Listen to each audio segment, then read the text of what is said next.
After 30 years of silence, Andrew Parker Bowles has finally spoken, and what he said has shaken the royal narrative to its core. For decades, the story of his marriage to Queen Camilla was told in neat, polite fragments: an amicable split, a mature separation, a graceful bow from a man whose wife's heart belonged elsewhere. The world assumed Andrew simply accepted his fate, another casualty in a royal love triangle. But the truth, as he quietly revealed in a private interview now leaked to the press, is far more haunting. "They think I left because of Charles," he said, his tone calm but cutting. "But I left because of who Camilla became." Those words didn't just reopen old wounds, they rewrote royal history. The former cavalry officer, known for his stoicism and discretion, had never before acknowledged the emotional fracture behind Britain's most infamous affair. But now he claims the affair was only part of a much deeper transformation.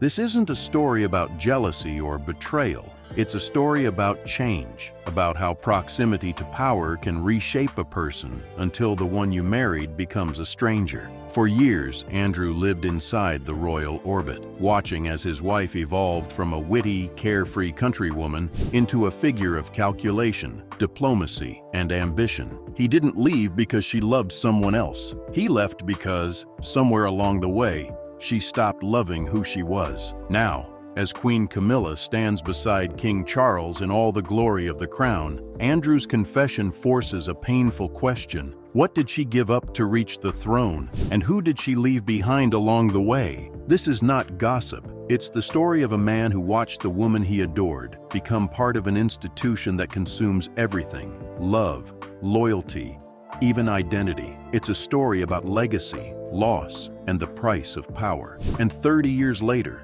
the man once called Camilla's husband is finally ready to tell the truth. They were once the picture of English nobility, young, beautiful, and seemingly destined for each other. It was the late 1960s, the height of the British aristocracy's Gilded Age. Fox hunts in Gloucestershire, summer polo matches in Windsor, endless champagne evenings in drawing rooms filled with laughter and gossip. Among these circles, two names were often mentioned together: Camilla Shand and Andrew Parker Bowles. Andrew was every inch the archetype of an upper-class gentleman, charming, confident, impeccably connected, and already climbing the ranks of the British Army. Camilla, meanwhile, was radiant in a different way. She wasn't a beauty in the classical sense, but she possessed something rarer: warmth, wit, and an irresistible lack of pretense. Friends described her as earthy, irreverent, and entirely unafraid of men.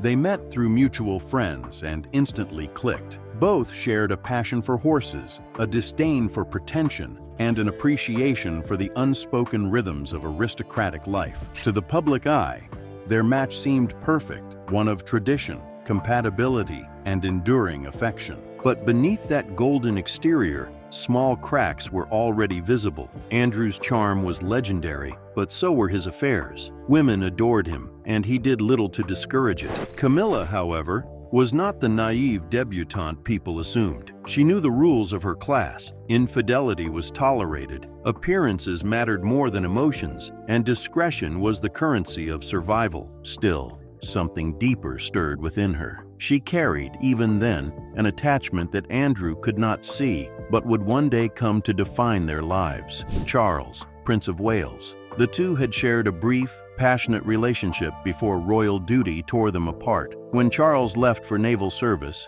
Camilla accepted Andrew's proposal, perhaps out of love, perhaps out of practicality. Their wedding in 1973 was a spectacle of status and smiles. The press dubbed them the Golden Couple, unaware that their love story was already haunted. To the world, they embodied stability. To those closest to them, it was clear that their marriage began not with fireworks, but with unfinished business. Camilla had married a man she respected, admired, perhaps even loved in her own way. But somewhere deep inside, the shadow of a prince lingered, silent, patient, and eternal. The early years of their marriage unfolded like a photograph frozen in time. Garden parties, polo trophies, and polite laughter. But the truth was quieter, more fragile. Charles was never gone for long. Letters arrived in careful envelopes, filled with nostalgia and longing. Camilla kept them locked away, but Andrew noticed. He wasn't a fool. He understood the ways of their world,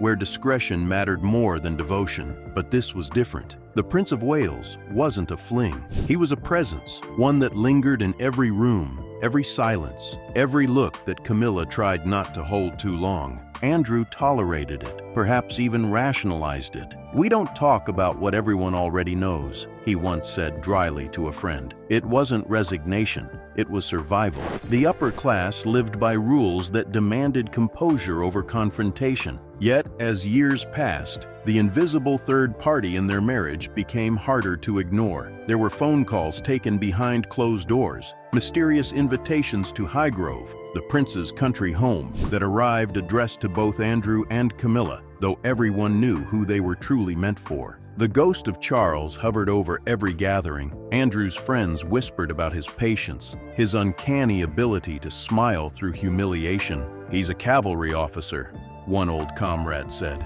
"He's trained not to flinch." But beneath that composure was quiet despair. He wasn't competing with another man. He was competing with destiny. Camilla had once been the kind of woman who laughed at hierarchy and mockingly called herself an anti-princess. But over time, something shifted. When she spoke of Charles, her tone softened, reverent, almost strategic. She wasn't just longing for him, she was aligning with him. And Andrew, ever the gentleman, knew what that meant. He could endure infidelity. What he could not endure was invisibility. For much of the 1980s, their marriage looked impeccable. They attended charity events side by side, hosted dinner parties for dignitaries, and appeared in glossy magazines as a model of refined domesticity. But those who entered their home described something else entirely. The laughter was gone. The conversation was polite, formal, hollow. Andrew retreated into his military duties. Camilla buried herself in motherhood,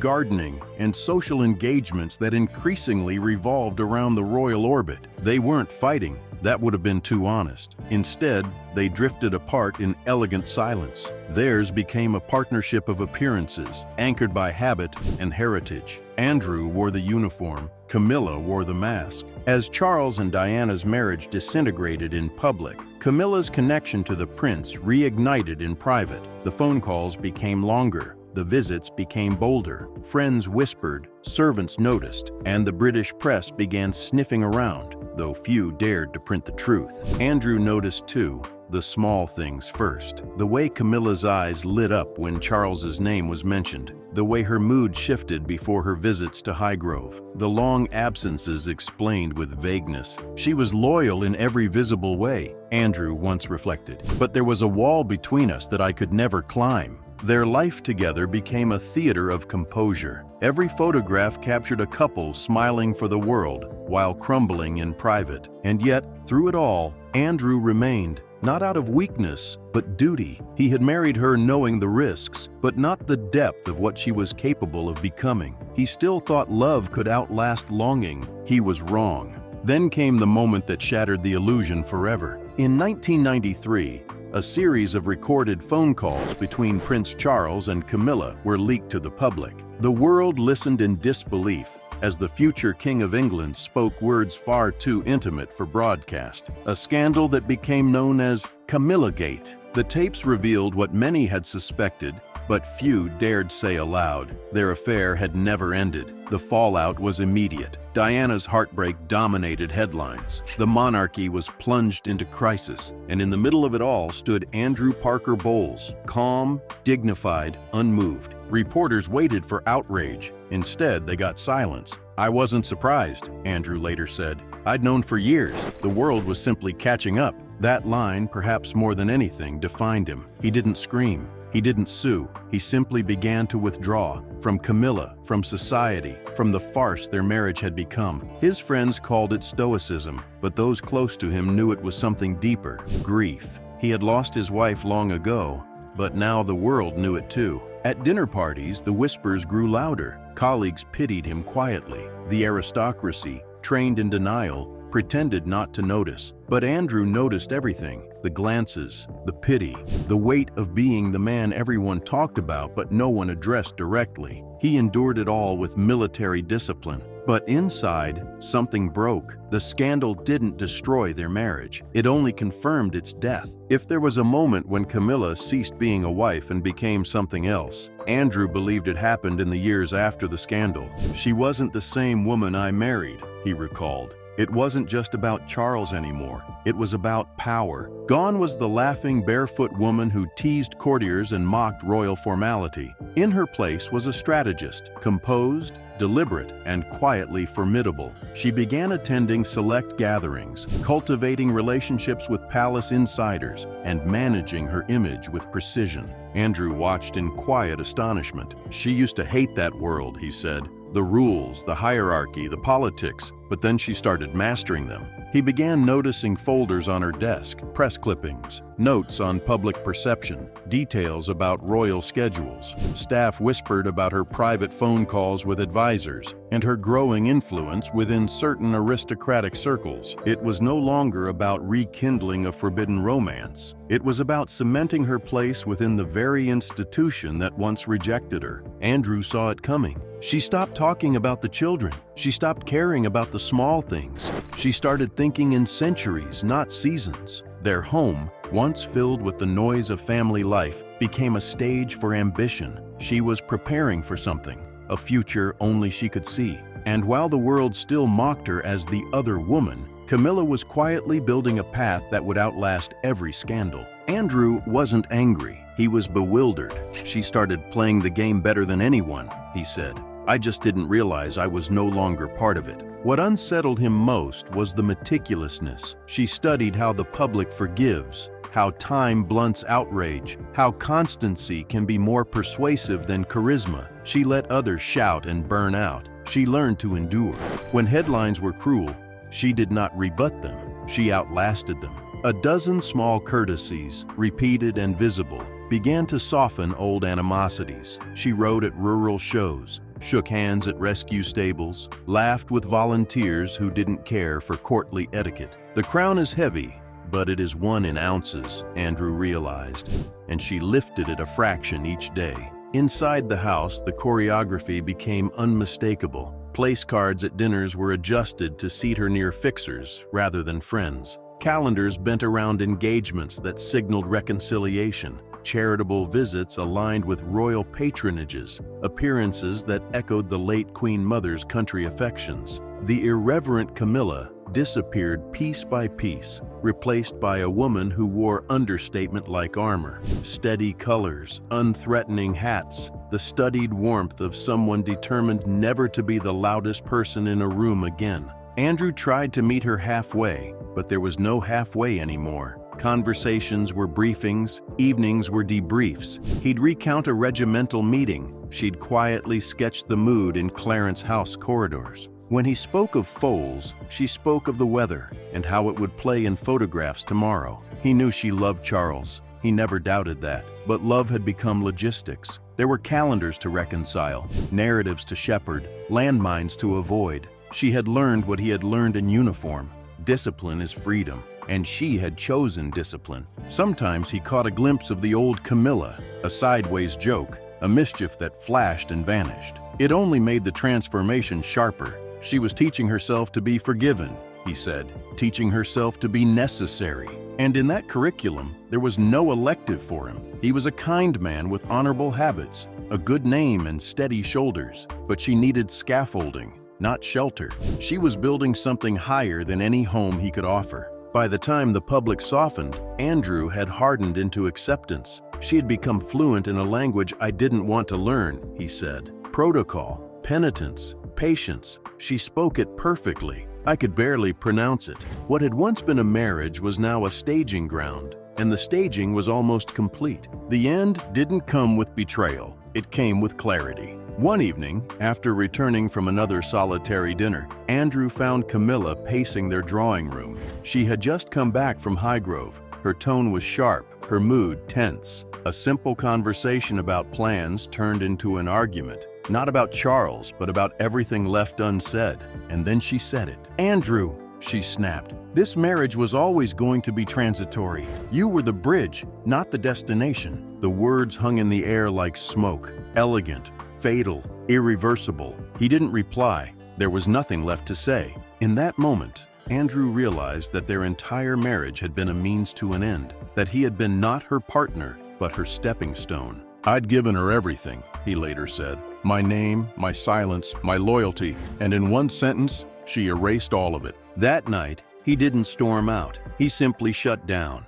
The next morning, he moved into a separate wing of their estate. They continued living under the same roof, but the bond was gone.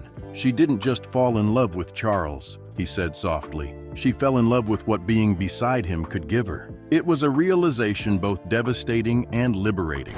For years, Andrew had endured rumors, scandals, and heartbreak, but nothing hurt more than realizing he had never truly been part of her story, merely a chapter she had to write to reach another life. By the time he finally decided to leave, the marriage wasn't even worth fighting for. The days that followed were eerie in their normalcy. Breakfast trays still arrived. The dogs still scrambled across the flagstones. Gardeners still trimmed the yew into centuries-old shapes. Only the conversations changed, or rather they ended. Notes appeared where voices once did. Appointments took the place of plans. 2 signatures shared a letterhead, but not a life. He tried to remember the beginnings, the dinner tables with too many candles, the way she'd lean forward to tell a story and catch herself laughing. He tried to hold on to the image of their children asleep after fox meats and muddy boots, of winter Sundays by the fire when duty felt far away.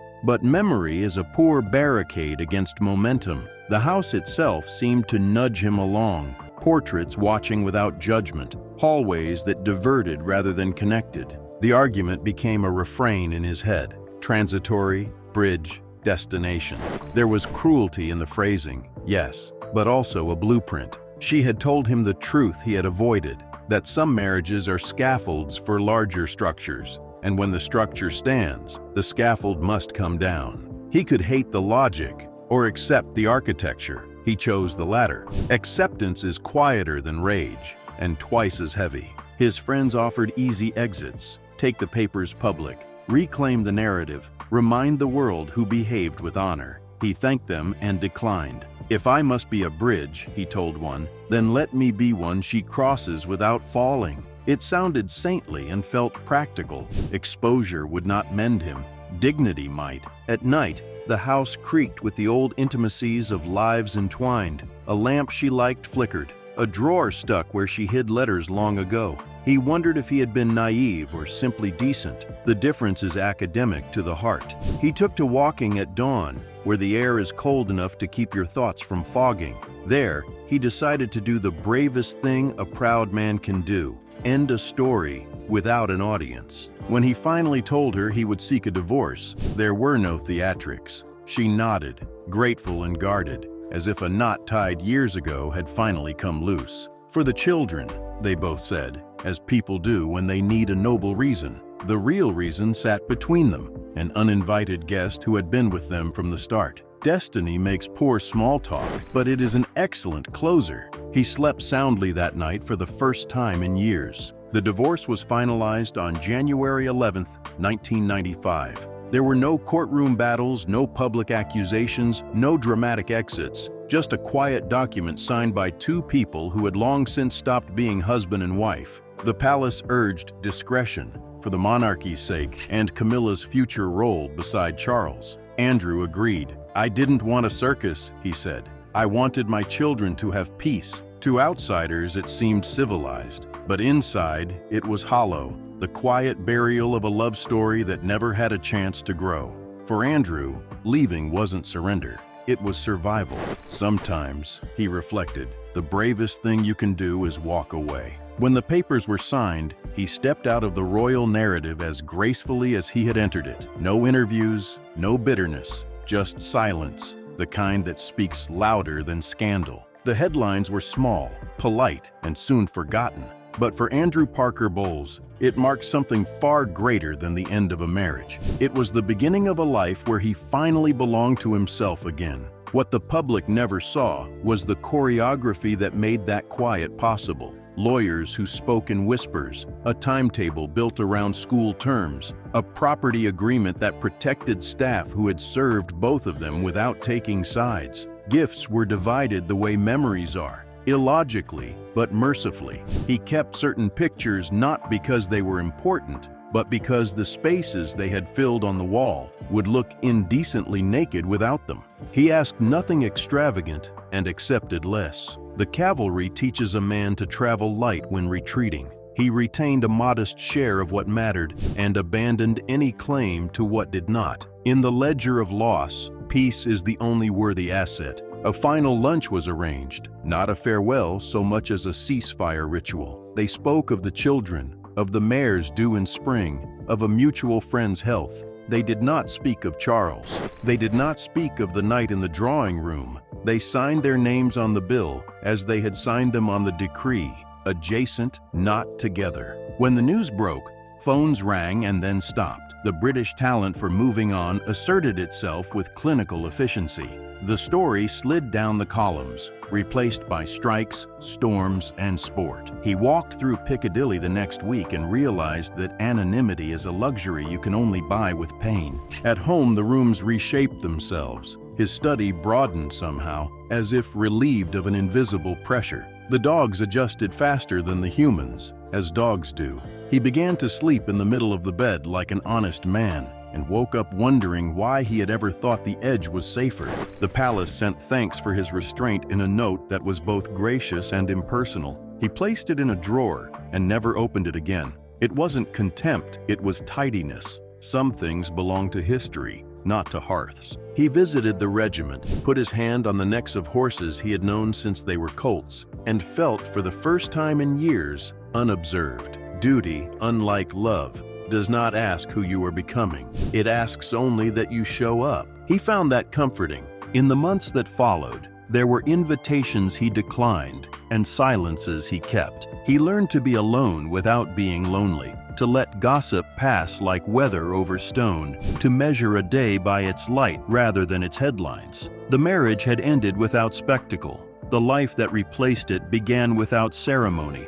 Both facts suited him. He had surrendered nothing essential. He had simply stopped defending the inessential. And in that uncluttered space, the man returned. He didn't fade away. He rebuilt. In 1996, Andrew married Rosemary Dickinson, a longtime friend and landscape designer. The ceremony was private, simple, and absent of cameras. There were no titles, no spectacle, just peace. He returned to what grounded him: horses, the regiment, and the countryside. Friends say he rediscovered joy in the ordinary. Long rides, family dinners, the laughter of grandchildren. When asked about Camilla's rise, his response was characteristically calm. "I barely recognize her," he said. "The woman I married was warm and irreverent. The one on the palace balcony is someone else entirely." Yet there was no malice in his voice, only distance, perhaps even pity. He admitted admiration for Diana, her courage, her pain,